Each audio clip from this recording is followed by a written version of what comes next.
ಗೋಲ್ಮಾಲ್ ಗ್ಯಾಂಗ್ಗೆ ಕನ್ನಡದಲ್ಲಿ ಅಂತ ಹೆಸರು ಹುಡುಕ್ತಾ ಇದ್ದೆ. ನಾನೇ ಹೊಸ ಹೆಸರು ಸೃಷ್ಟಿ ಮಾಡ್ಕೊಂಡೆ, ಮುಂಡಾಯಿಸೋ ತಂಡ ಅಂತ. ಚೆನ್ನಾಗಿದೆ, ಮುಂಡಾಯಿಸೋ ತಂಡ. ಮೊದಲನೇದಾಗಿ ಮರ್ತು ಬಿಡೋಕ್ಕೆ ಮುಂಚೆ ಹೇಳಲೇಬೇಕಾದ ವಿಷಯ ಅಂದರೆ, ಇವತ್ತಿನ ಈ ದುರ್ಭರವಾದಂಥ ಕನ್ನಡ ಚಿತ್ರರಂಗ ನಡೀತಾ ಇರುವಂಥ ಸ್ಥಿತಿನಲ್ಲಿ ಒಂದು ಚಿತ್ರ ಮುಗಿದು ಮೊದಲನೇ ಪ್ರೆಸ್ ಮೀಟ್ ಮಾಡೋ ಹೊತ್ತಿಗೆ ಅವತ್ತೇ ಬೆಳಗ್ಗೆ ಇನ್ನೊಂದು ಪಿಕ್ಚರ್ ಒಬ್ಬ ಪ್ರೊಡ್ಯೂಸರ್ ಮಾಡ್ತಾರೆ ಅಂದರೆ ಅದು ಈ ಪಿಕ್ಚರ್ನಾಗ ಯಶಸ್ಸು ಅಂತ ನಾನು ಹೇಳ್ತಾರೆ. Shivakumar hats off. ಅವ್ರಿಗೆ ನಂಬಿಕೆ ಹುಟ್ಟಿಸಿದ್ರಿಂದ ಹುಡುಗ, ಆಮೇಲೆ ತಂಡ ಅವ್ರಿಗೆ ನಂಬಿಕೆ ಹುಟ್ಟಿಸಿದ್ರಿಂದ ಇನ್ನೊಂದು ಪಿಕ್ಚರ್ ಮಾಡ್ಬೋದು, ನಾನು ಪಿಕ್ಚರ್ ಮಾಡಿದ್ರೆ ಉಳಿಬೋದು ಅಂತ. ಯಾಕೆಂದರೆ ದುಡ್ಡು ಕಾಸಿನ ಬೇರೆ ಪ್ರಶ್ನೆ, ಆದರೆ ದುಡ್ಡು ಕಾಸಿಗಿಂತ ಮೀರಿದ್ದು ಸಿನಿಮಾದವ್ರನ್ನ, ಆರ್ಟಿಸ್ಟ್ಗಳನ್ನ, ಆ ಟೆಕ್ನಿಷಿಯನ್ಗಳನ್ನ, ಆ ಲೊಕೇಶನ್ ಹುಡುಕಾಟಗಳನ್ನ, ಆ ಎಡಿಟರ್ನ, ಆಮೇಲೆ ಎಲ್ಲ ಪಿಕ್ಚರ್ ಮಾಡೋದೊಂದು ತೂಕ, ಪಿಕ್ಚರ್ ರಿಲೀಸ್ ಮಾಡೋದು ಇನ್ನೊಂದು ತೂಕ. ತುಂಬ ಕಷ್ಟ. ಅಂಥದ್ರಲ್ಲಿ ಇನ್ನೊಂದು ಪಿಕ್ಚರ್ ರಿಲೀಸ್ ಮಾಡ್ತೀನಿ ಅಂತ ಅವ್ರ ಆಫೀಸ್ ನೋಡಬೇಕು, ಎಷ್ಟು ಸುಂದರವಾಗಿ ಇಟ್ಕೊಂಡಿದ್ದಾರೆ ಸತೀಶ್ ಚಂದ್ರ ಸರ್. ಅಂದರೆ ಆಫೀಸಲ್ಲಿ ಮೂಲೆಯಲ್ಲಿ ಇಂಥ ದಿವಸ ಶೂಟಿಂಗು, ಇವತ್ತು ಮುಹೂರ್ತ, ಇವತ್ತಿದು ಪ್ರೆಸ್ ಮೀಟು, ಇದನ್ನು 3 ತಿಂಗಳ ಕೆಳಗೆ ಬರೆದು ಇಟ್ಕೊಂಡ್ಬಿಟ್ಟಿದ್ದಾರೆ ನೀಟಾಗಿ. ಇವತ್ತು ಪಿಕ್ಚರ್ ರಿಲೀಸ್ ಮಾಡ್ತಾರೆ, ಅವ್ರಿಗೆ ಡೇಟ್ ಗೊತ್ತು, ಈ ಪಿಕ್ಚರ್ ಯಾವತ್ತು ರಿಲೀಸ್ ಮಾಡ್ತಾ ಇದ್ದಾರೆ ಅಂತ. ಅದ್ರ ಸಮೇತ ಡೇಟ್ ಸಮೇತ ಮಾಡ್ತಾ ಹೋಗ್ತಾ ಇದ್ದಾರೆ. ಅದಕ್ಕೆ ತೊಂದರೆ ಯಾಕಾಗಿಲ್ಲ ಅಂದರೆ, ಮತ್ತು ಯಾಕೆ ಇಷ್ಟೊಂದು ಜನ ಎಲ್ಲ ಬಂದಿದ್ದಾರೆ ಸರ್, ಎಲ್ಲ ಸಣ್ಣ ಪುಟ್ಟ ಆರ್ಟಿಸ್ಟ್ಗಳಿಂದ ಹಿಡಿದು ದೊಡ್ಡ ಇವರು ಡೈರೆಕ್ಟ್ಗಳಿಂದ ಹಿಡಿದು ಒಂದು ಬೃಹತ್ ಭಾಳ ತೂಕದ ಪ್ರೆಸ್ನವ್ರು, ಭಾಳ ಸೀನಿಯರ್ಸ್ ಬಂದರು ಸರ್. ಇವತ್ತು ಮಾಧ್ಯಮದವರು ಬಂದಿರೋರಲ್ಲಿ ತುಂಬ ಜನ ಅದ್ಭುತವಾದ ಮಾಧ್ಯಮದವರು ಸೀನಿಯರ್ಸ್ ಬಂದಿದ್ದಾರೆ ಸರ್. ನೀವು ಯಾಕೆಂದರೆ ಜನರಲಿ ಸಣ್ಣ ಪುಟ್ಟದಕ್ಕೆ ತಪ್ಪಿಸ್ಕೊಂಡು ಯಾರೋ ಹೋಗಿಂದು ಬಿಟ್ಬಿಡ್ತಾರೆ, ಹಂಗಾಗಿಲ್ಲ. ಯೂಟ್ಯೂಬರ್ಸ್ ಎಷ್ಟು ಜನ ಹೊಸಬರು ಬಂದಿದ್ದಾರೋ ಹಾಗೆ ಹಳೆಯ ಸೀನಿಯರ್ಸು ತುಂಬ ಗಟ್ಟಿ ಕುಳುಗಳು, ಗಟ್ಟಿ ಕಾಳುಗಳು ಬಂದಿದ್ದಾರೆ. ಅದೊಂದು ಸಂತೋಷ. ಹಾಗಾಗಿ ಈ ಚಿತ್ರಕ್ಕೆ ಒಳ್ಳೆಯ ದಿನ ಆಗುತ್ತೆ ಅಂತ ಒಂದು ಬಲವಾದ 6ನೇ ಇಂದ್ರಿಯದ ನಂಬಿಕೆ ಇದು ನನಗೆ, ಒಳ್ಳೇದಾಗಲಿ ಅಂತ ಮನಸ್ಸು. ಅವ್ರು ಇನ್ನೊಂದು ಪಿಕ್ಚರ್ ಶುರು ಮಾಡ್ತಾಯಿದ್ದಾರೆ ಒಂದು. ಆಮೇಲೆ ನನಗೆ ಫಸ್ಟ್ ಬಂದು ಅವರು ಮತ್ತು ಅವ್ರ ಗೆಳೆಯರು ಶಿವಕುಮಾರ್ ನನಗೆ ಬಂದು ಮಾತಾಡಿದಾಗ, ಸರ್ ನಾನು ಕತೆ ಹೇಳಿದ್ರು, ಓಕೆ ಚೆನ್ನಾಗಿದೆ, ಮಾಡ್ತೀನಪ್ಪ, ಹೀರೋಯಿನ್ ಅಪ್ಪನ ಪಾತ್ರ ಮಾಡಿದ್ದೀನಿ, ಪಿಕ್ಚರ್ ಕ್ಯಾರೆಕ್ಟರ್ ಏನು ಅಂತ ಹೇಗಿದೆ ಅಂತ ನೀವೇ ನೋಡ್ಬಿಟ್ಟು ಹೇಳಿ. ಆಮೇಲೆ ಯಾಕೆಂದರೆ ಪೂರ್ಣ ಅದನ್ನೆಲ್ಲ ವಿವರ ಹೇಳೋಕ್ಕೋಗಲ್ಲ. ಬೈದನ್ ಶಿವಕುಮಾರ್ ನನಗೆ ಇದಕ್ಕೆ ಹೇಳಿರಲಿಲ್ಲ, ಪುಣ್ಯಾತ್ಮ, ಟೈಟ್ಲೇ ಹೇಳಿರಲಿಲ್ಲ. ನಾನು ಯಾವಾಗಲೂ ಬೈಯೋ ಟೈಟ್ಲ್ ಹೇಳೋ ಮರೆ ಅಂತ. ಇಲ್ಲಿ ಬಂದಮೇಲೆ ಗೊತ್ತಾಗಿದೆ ಇವತ್ತು ಈ ಥರ ಒಂದು ಗೋಲ್ಮಾಲ್ ಗ್ಯಾಂಗ್ ಅಂತ ಇಟ್ಟಿದ್ದಾರೆ ಅಂದ್ಬಿಟ್ಟು ಸಂತೋಷ ಆಯಿತು. ಒಂದು ಮುಖ್ಯವಾಗಿ 2ನೇ ಪಿಕ್ಚರ್ ಒಂದು ಶುರು ಮಾಡಿದ್ದಾರೆ. ಆಮೇಲೆ ಅವತ್ತು ಹೇಳಿದ್ರು ನನಗೆ ಕಡೆ ದಿನಗಳಲ್ಲಿ ಬರ್ತಾ ಏನು ಪಿಕ್ಚರ್ ಮುಗಿತಾ ಏನು ಬೇಕಾದ್ರೆ ಆಮೇಲೆ ಕಂಟಿನ್ಯೂಸ್ ಪಿಕ್ಚರ್ ಮಾಡ್ತೀನಿ ಅಂತ.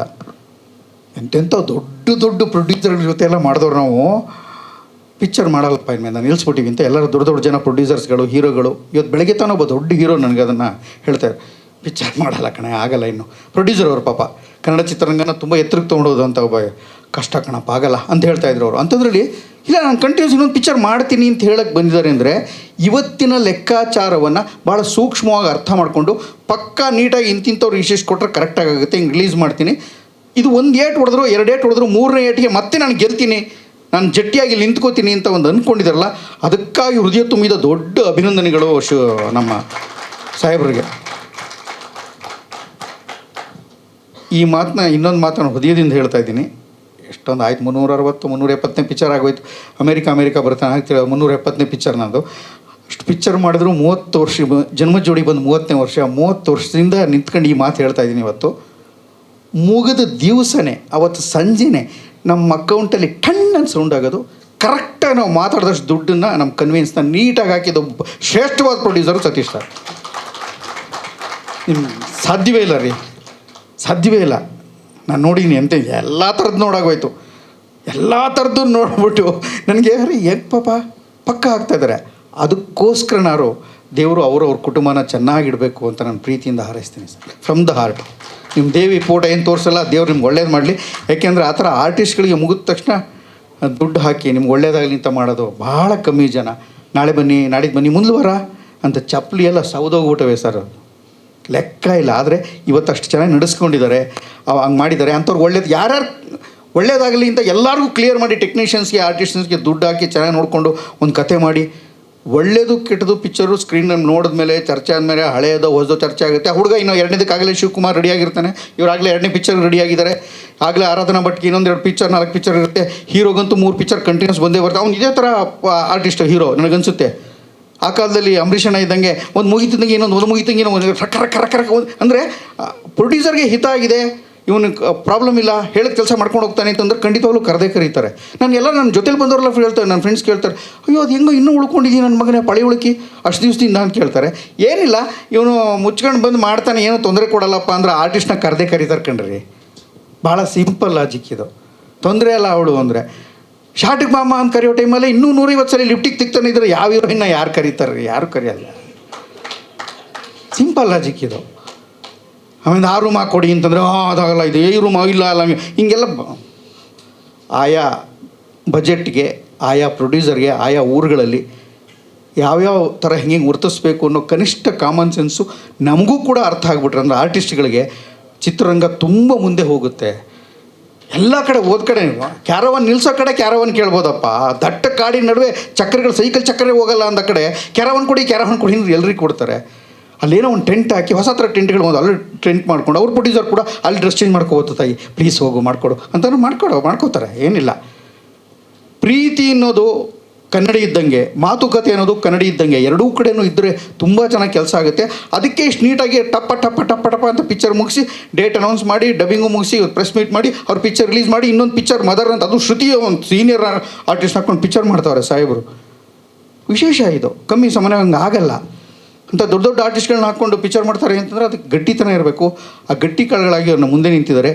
ಇಂಡಸ್ಟ್ರಿ ಇಷ್ಟೊಂದು ದುರ್ಬರವಾಗಿದೆ, ತುಂಬ ದೌರ್ಬಲ್ಯಗಳಿದೆ, ತುಂಬ ತೊಂದರೆಗಳಿದೆ. ಯಾವುದೋ 220 ಪಿಕ್ಚರಲ್ಲಿ ಯಾವುದೋ 2 ಪಿಕ್ಚರು 3 ಪಿಕ್ಚರು ಅಂತಾರಾಷ್ಟ್ರೀಯ, ಅಲ್ಲೆಲ್ಲೋ ಬೇರೆ ಬೇರೆ ರಾಜ್ಯ, ಬೇರೆ ಬೇರೆ ದೇಶ ಅಂತ ಮಾತಾಡ್ತೀವಿ. ಅದು ನಿಜವಾಗ್ಲೂ ಸಂಕಟದಲ್ಲಿದೆ. ಯಾಕೆಂದ್ರೆ ಒಂದು 10%, ಒಂದು 20% ಚೆನ್ನಾಗಿ ಓಡಿದ್ರೆ ಮಾತ್ರ ಎಲ್ಲರಿಗೂ ಧೈರ್ಯ. ಒಂದು ಕಾಲದಲ್ಲಿ ಪ್ರೆಸ್ ಮೀಟಲ್ಲಿ ಇಲ್ಲಿ ಬಂದರೆ ಒಬ್ಬಳು ಆ್ಯಂಕರು ಅದು ನಿರೂಪಣೆ ಮಾಡೋಕ್ಕೆ ಅಂತೆಲ್ಲ ಇರಲ್ಲ. ಈಗ ಶುದ್ಧವಾಗಿ ಕನ್ನಡ ಚಂದವಾಗಿ ಮಾತಾಡೋ ಹುಡುಗಿ ಇದ್ದಾಳೆ, ಅವಳು ಆರಾಮಾಗಿ ಕನ್ನಡ ಸ್ಪಷ್ಟವಾಗಿ ಮಾತಾಡ್ತಾರೆ, ಯಾರು ಏನು ಅಂತ ಅರ್ಥ ಮಾಡ್ಕೊಂಡಿರ್ತಾರೆ ತುಂಬ ಜನ. ಆಮೇಲೆ ಪತ್ರಕರ್ತರು ಕೂಡ ಒಂದು ಕಾಲದಲ್ಲಿ ಯಾವಾಗಲೂ ಬರೋದು, ಇನ್ನೇನೋ ಆಗೋದು, ಹಿಂಗೇನೋ ಆಗ್ತಿರಲಿಲ್ಲ. ನಮ್ಮನ್ನೆಲ್ಲ ನಾನು ನಿಜವಾಗ್ಲೂ ಹೇಳ್ತೀನಿ, ಮಾಧ್ಯಮಗಳು ತುಂಬ ಪ್ರೀತಿಯಿಂದ, ಯಾಕೆಂದರೆ ಯಾವ ಇನ್ನೇನೂ ಇಲ್ಲ, ನಾವು ಯಾವ ದೊಡ್ಡ ಆ್ಯಕ್ಟರ್ ಮಗನೂ ಅಲ್ಲ, ಅಳಿಯನೂ ಅಲ್ಲ, ಮತ್ತೊಂದು ಅಲ್ಲ, ಏನೂ ಅಲ್ಲ. ನಮ್ಮನ್ನು ಬೆಳೆಸಿದ್ದು ಈ ಪಿಕ್ಚರಲ್ಲಿ ಇವ್ನು ಚೆನ್ನಾಗಿ ಮಾಡಿದ್ದಾನೆ, ಇನ್ನೊಂದು ಪಿಕ್ಚರ್ ಕೊಡ್ಬೋದು ಅನ್ನೋ ಮಾಧ್ಯಮದವರು. ಆ ಪತ್ರಕರ್ತರು ಒಳ್ಳೊಳ್ಳೆ ಫೋಟೋ ತೆಗೆದು ಇವತ್ತು ಯಾವುದೋ ಕನ್ನಡಕ್ಕೆ ಹಾಕೊಂಬಂದ ತಕ್ಷಣ ಒಂದು ಬಂದೆ ಒಂದು ಫೋಟೋ ತೆಗ್ದು ನಂದೊಂದು 5,000 ಫೋಟೋ ಇರ್ಬೋದು ಅವ್ರ ಹತ್ರ. 5 ಲೆಕ್ಕಕ್ಕೆ ಬರಲ್ಲ ನನಗೆ. ಅದೇನು 5 ನಮಗೇನು ಅದನ್ನು ಎಲ್ಲೂ ಪ್ರಕಟಿಸಲ್ಲ ಯಾವ ಪತ್ರಿಕೆ ಅವರು. ನನ್ನ ಹಾಕೊಂಡ್ರೆ ಯಾರು ನೋಡ್ತಾರೆ ರೀ? ಏನಿಲ್ಲ, ಒಂದು ಸ್ಲೀವ್ಲೆಸ್ ಇಲ್ಲ, ಒಂದು ನೋಡಿ ಇಲ್ಲ, ಲಿಫ್ಟಿಕ್ ಇಲ್ಲ, ನನ್ನ ಹಾಕೊಂಡ್ರೆ ಯಾರು ನೋಡ್ತಾರೆ? ಎಲ್ಲ. ಆದರೆ ಇರಲಿ, ಒಬ್ಬ ನಾಳೆ ಶ್ರದ್ಧಾಂಜಲಿಗೆ ಯಾರು ಫೋಟೋ ಬೇಕಾಯ್ತದೆ ಅಂತ ಇರ್ಬೋದು ಮೋಸ್ಟ್ಲಿ. ಸರ್ 370 ಸಿನಿಮಾ ಮಾಡಿದ್ದೀರಾ ನೀವು? ಇಲ್ಲ ಒಂದಂತೂ ಈ ಪಿಕ್ಚರ್ ಮಾಡುವಾಗ ಸಂತೋಷದಿಂದ, ಈ ಪಿಕ್ಚರ್ ಮಾಡುವಾಗ ಸಂತೋಷದಿಂದ ಮಾಡಿದ್ದೀನಿ ಸರ್. ಮುಖ್ಯವಾದ ಸಂತೋಷ ಏನು ಅಂದರೆ ಮೈಸೂರಿನಲ್ಲಾಯಿತು, ಅಲ್ಲೇ ಎಲೆಕೆರೆಯಲ್ಲಿ ಅವ್ರ ಪಕ್ಕದಲ್ಲಿ, ಅವ್ರ ಊರಿನಲ್ಲಿ ಅಲ್ಲೇ ಮನೆ ಪಕ್ಕನೇ ಆಗ್ತಾಯಿತ್ತು.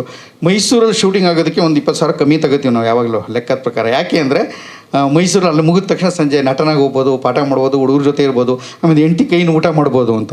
ಇಲ್ಲೆಲ್ಲ ಹೋಟ್ಲಲ್ಲಿ ಬಿದ್ಕೊಂಡು ಯಾವಾಗಲೂ ಬೆಂಗಳೂರು ಒದ್ದಾಡೋಕ್ಕಿಂತ ಮೈಸೂರಲ್ಲಿ ಶೂಟಿಂಗ್. ಆಮೇಲೆ ಮೈಸೂರಿಗೆ ಬಂದಾಗ ಎಲ್ಲರೂ ಅವರೆಲ್ಲ ನೋಡೋಕ್ಕೆಲ್ಲ ಬರ್ತಾರೆ, ಖುಷಿಯಾಗುತ್ತೆ. ಮೈಸೂರು ಶೂಟಿಂಗ್ ಅಂದ ತಕ್ಷಣ ಎಲ್ಲರೂ ಸಂತೋಷ ಪಡ್ತಾರೆ. ಆ ಕಾರಣಕ್ಕೆ ಕನ್ನಡದ ದೊಡ್ಡ ದೊಡ್ಡ ಹೀರೋಗಳು ಕೂಡ ಮೈಸೂರು ಅಂದರೆ ಯಾಕೆ ಸಂತೋಷ ಪಡ್ತಾಯಿದ್ರು ಅಂದರೆ ಬರೀ ಹವೇ ಕಾರಣಕ್ಕಾಗಲ್ಲ. ಈಗ ಒಂಚೂರು ಟ್ರಾಫಿಕ್ ಆಗಿದೆ, ಪಲ್ಯೂಟ್ ಆಗಿದೆ, ಎಲ್ಲ ಥರನೇ ಆಗ್ತಾಯಿದೆ. ಆದರೆ ಇರೋದ್ರಲ್ಲಿ ಒಂಚೂರು ನಿರಾಳವಾಗಿ ರಸ್ತೆಯಲ್ಲಿ ಓಡಾಡಬಹುದಾದಂಥ ಜಾಗ. ಬೆಳಗ್ಗೆ ಇನ್ನು 7 ಗಂಟೆಗೆ ಅಂದರೆ 7 ಗಂಟೆಗೆ ಮೈಸೂರಿನ ಶೂಟಿಂಗ್ ಮನಸ್ಸು ಮಾಡಿದ್ರೆ ಶುರು ಮಾಡ್ಬೋದು. ಇಲ್ಲ ಆಗಲ್ಲ ಪಾಪ. 7 ಗಂಟೆಗೆ ಅಂದ್ಕೊಂಡ್ರೆ 11 ಗಂಟೆ ಆಗಿಬಿಡುತ್ತೆ. ಯಾಕೆಂದರೆ ಎಲ್ಲರೂ ಎಲ್ಲ ಬಂದು ಸೇರೋ ಹೊತ್ತಿಗೆ 108 ತಾಪತ್ರೆಗಳು, ಸಂಕಟಗಳು ಎಲ್ಲ ಇಟ್ಕೊಂಡು. ಹೀಗಾಗಿ ಮೈಸೂರಿನಲ್ಲಿ ಶೂಟಿಂಗ್ ಮಾಡಿದ್ದಕ್ಕೆ ಸ್ಪೆಷಲ್ ಥ್ಯಾಂಕ್ಸ್ ಸರ್. ಮೈಸೂರಿನಲ್ಲಿ ನಾನು ಏನು ಎಷ್ಟೋ ಜನ ಮೈಸೂರಿನಲ್ಲಿ ರೂಮ್ ಹಾಕ್ಕೊಡ್ಲ ಸರ್ ಅಂತ ಬಂದು ಕೇಳ್ತಾರೆ ನಾನು ಈಗಲೂ. ಅಂಥದ್ರಲ್ಲಿ ಮೈಸೂರಿನಲ್ಲಿ ಇದೀನಿ ಅಂತ ನನಗೆ ಗುರುತಿಸ್ಬಿಟ್ಟಲ್ಲ ಒಂದು ಅವಕಾಶ ಕೊಟ್ಟಿದ್ದಕ್ಕೆ ಸ್ಪೆಷಲ್ ಥ್ಯಾಂಕ್ಸ್. ದುಡ್ಡು ಕೊಟ್ಟಿದ್ದಕ್ಕೆ ಥ್ಯಾಂಕ್ಸ್, ಪ್ರೆಸ್ ಮೀಟಿಗೆ ಕರೆದಕ್ಕೆ ಥ್ಯಾಂಕ್ಸ್. ಮತ್ತು ನನ್ನನ್ನು ಇಷ್ಟು ನಮ್ರತೆಯಿಂದ, ಬಹಳ ಪ್ರೀತಿಯಿಂದ, ಗೌರವದಿಂದ ಕನ್ನಡ ಪತ್ರಿಕೋದ್ಯಮ ನನ್ನ ಬೆಳೆಸಿದೆ, ಅವ್ರಿಗೆ ಸ್ಪೆಷಲ್ ಥ್ಯಾಂಕ್ಸ್. ಮತ್ತು ನನ್ನ ಜೊತೆ ಇದ್ದವ್ರು ಎಲ್ಲರೂ ಜನ, ಶ್ರೀನಾಥ್ ವಸಿಷ್ಠ ಸಿಕ್ಕಾಪಟ್ಟೆ ಪಿಕ್ಚರು, ಸೀರಿಯಲ್ಲು ಅನೇಕ ಮಾಡಿದ, ಅನೇಕ ಜನ. ಧರ್ಮ ಮೊನ್ನೆ ಬಂದವನು ಅಂತ ಹೇಳ್ತಾನೆ, ಏನಿಲ್ಲ ಅವನು ಸಿಕ್ಕಾಪಟ್ಟೆ ಸೀರಿಯಸ್ ಸಿನಿಮಾ ಎಲ್ಲ ಮಾಡ್ತಾ ಇರ್ತಾನೆ. ಹಾಗಾಗಿ ಅನೇಕ ಜನ ಒಳ್ಳೊಳ್ಳಿದ್ದಾರೆ. ಹೀರೋಯಿನ್ನು ಬಹಳ ಲವಲವಿಕೆಯಿಂದ, ಶ್ರದ್ಧೆಯಿಂದ ಚೆನ್ನಾಗಿ ಮಾಡಿದ್ದಾರೆ. ಖುಷಿಯಾಗುತ್ತೆ. ಅವ್ನು ಹೀರೋ ನಿಜವಾಗ್ಲೂ ಕಷ್ಟಪಡ್ತಾನೆ. ಎಲ್ಲ ಒಂದೊಂದು ಪಿಕ್ಚರ್ಗೂ ಕಷ್ಟಪಡ್ತಾನೆ. ರೋಲ್ಗಳಿಗೆ ಚೇಂಜ್ ಮಾಡ್ಕೊತಾ ಹೋಗೋದು ನಾನೇ ಕಣ್ಣಾರೆ ನೋಡಿದ್ದೀನಿ. ಬೇರೆ ಬೇರೆ ರೋಲ್ಸ್ ಏನಾದ್ರು ಮಾಡಬೇಕು, ನಾನು ಬದುಕಬೇಕು, ನನ್ನ ಅಸ್ತಿತ್ವ ಉಳಿಸ್ಕೋಬೇಕು ಅಂತ ಸಖತ್ ಹೋರಾಟ ಮಾಡ್ತಾರೋ ಹೀರೋಯಿನ್ಗಳು. ಅವ್ರಿಗೆ ಒಳ್ಳೇದಾಗಲಿ ಅಂತ ಹಾರೈಸ್ತೀನಿ. ಕನ್ನಡ ಚೆನ್ನಾಗಿ ಮಾತಾಡೋದಕ್ಕೆ ಧನ್ಯವಾದಗಳು ಗೆಳತಿ. ನಮಸ್ಕಾರ. ಎಲ್ರಿಗೂ ಒಳ್ಳೇದಾಗಲಿ, ಪಿಕ್ಚರು ಚೆನ್ನಾಗಿ ಓಡಲಿ, ಮತ್ತು ಹೆಂಗಾರು ಮಾಡಿ ಒಂದು 30-50 ದಿನ ಗಟ್ಟಿಯಾಗಿ ಹಿಡಿದ್ಬಿಟ್ಟು ಓ ಟಿ ಟಿಲಿ ಒಳ್ಳೆ ಸೇಲಾಗಿ, ಓ ಟಿ ಟಿಲಿ ಗ್ಯಾರಂಟಿ ನೋಡ್ತಾರೆ. ಯಾಕೆ ಧೈರ್ಯ ಅಂತ ನನಗೆ, ಓ ಟಿ ಟಿಲಿ ಕಾಮಿಡಿ ಮತ್ತು ಥ್ರಿಲ್ಲರ್ಸ್ಗಳು ಚೆನ್ನಾಗಿ ಹೋಗ್ತವೆ. ಹಾಗಾಗಿ ಹೆಂಗಾರು ಮಾಡೋ ಒಂದು 30-50 ದಿನ ದಯವಿಟ್ಟು ಟಾಕೀಸ್ನಲ್ಲಿ ನಿಲ್ಲಂಗೆ ಮಾಡಿ ಸರ್ ಅಂತ ನಿಮ್ಮಲ್ಲಿ ಕೇಳ್ಕೊತೀನಿ. ನಮಸ್ಕಾರ ಸರ್, ಧನ್ಯವಾದಗಳು. ಧನ್ಯವಾದಗಳು Mandya Ramesh sir, thank you so much ಕಾರ್ಯಕ್ರಮದಲ್ಲಿ ಭಾಗಿಯಾಗಿದ್ದಕ್ಕೆ.